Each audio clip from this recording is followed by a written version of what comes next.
لا حول ولا قوة إلا بالله العلي العظيم. أعوذ بالله من الشيطان اللعين الرجيم. بسم الله الرحمن الرحيم. قال رسول الله صلى الله عليه وآله وسلم: قد أقبل إليكم شهر الله بالبركة والرحمة والمغفرة. رسول اسلام کا ارشاد ہے، وہ تمہارے سامنے ماہ مبارک رمضان آ رہا ہے، برکت لے کے اور رحمت لے کے اور مغفرت لے کے۔ ماہ مبارک رمضان برکتوں کا مہینہ ہے، رحمتوں کا مہینہ ہے، مغفرت کا مہینہ ہے۔ اس مہینے میں سانس لینا بھی عبادت ہے، اس مہینے کی ساعتیں بھی خیر و برکت کی ہوتی ہیں، وہ بھی عبادت میں شمار ہوتی ہیں۔ ماہ مبارک رمضان انسان کے لیے رحمت کا سبب بنتا ہے، لیکن صرف انسان اگر روزہ رکھتا ہے، روزہ نام صرف اور صرف کھانے اور پینے کو چھوڑنے کا نام نہیں ہے، اس لیے کہ روزے کا معنی امساک ضرور ہے کہ کھانے پینے سے انسان اپنے آپ کو روک لے، لیکن روزہ صرف کھانے اور پینے کو چھوڑ دینے کا نام نہیں ہے۔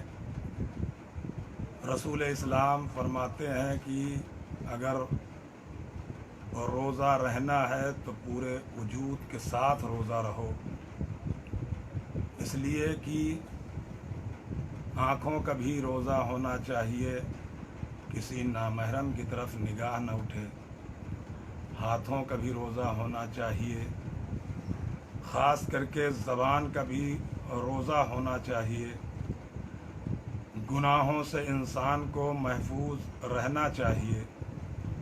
اگر وہ گناہوں سے محفوظ نہیں رہتا تو اس کے روزے کا شمار روزے میں نہیں ہوتا، اس لیے کہ رسول اسلام کے سامنے ایک دن ان کی ازواج میں سے ایک زوجہ اپنے کنیز کو نازیبا الفاظ سے تنبیہ کر رہی تھی۔ رسول اسلام نے فوراً ارشاد فرمایا کہ ان کے لیے کھانا لاؤ، اور ان کے سامنے جب کھانا پیش کیا گیا تو انہوں نے کہا: یا رسول اللہ، ہم روزے سے ہیں۔ تو آپ نے فرمایا کہ تمہارا روزہ کہاں رہا؟ روزہ صرف کھانے اور پینے کو بند کر دینے کا نام نہیں ہے، بلکہ روزہ نام ہے اپنی زبان کو محفوظ رکھنے کا، روزہ نام ہے محرمات سے اجتناب کرنے کا، روزہ نام ہے نازیبا الفاظ سے اپنے آپ کو محفوظ رکھنے کا، روزہ نام ہے کسی کی دل شکنی نہ ہونے کا۔ اگر کوئی کسی کی دل شکنی کرتا ہے تو اس کے بھی روزے کو روزہ نہیں کہا جا سکتا۔ اسی لیے حلال مشکلات مولائے کائنات امیر المؤمنین علی ابن ابی طالب علیہ السلام ارشاد فرماتے ہیں کہ وہ لوگ جو صرف کھانے اور پینے کا پرہیز کرتے ہیں، وہ صرف ان کی یہ زحمت رہے گی اور روزہ نہیں رہے گا۔ تو اس مہینے میں جب ہم مالک ہو کے اپنی کنیز کو کچھ نہیں کہہ سکتے تو ہم دوسروں کو بھی نازیبا الفاظ استعمال نہیں کر سکتے،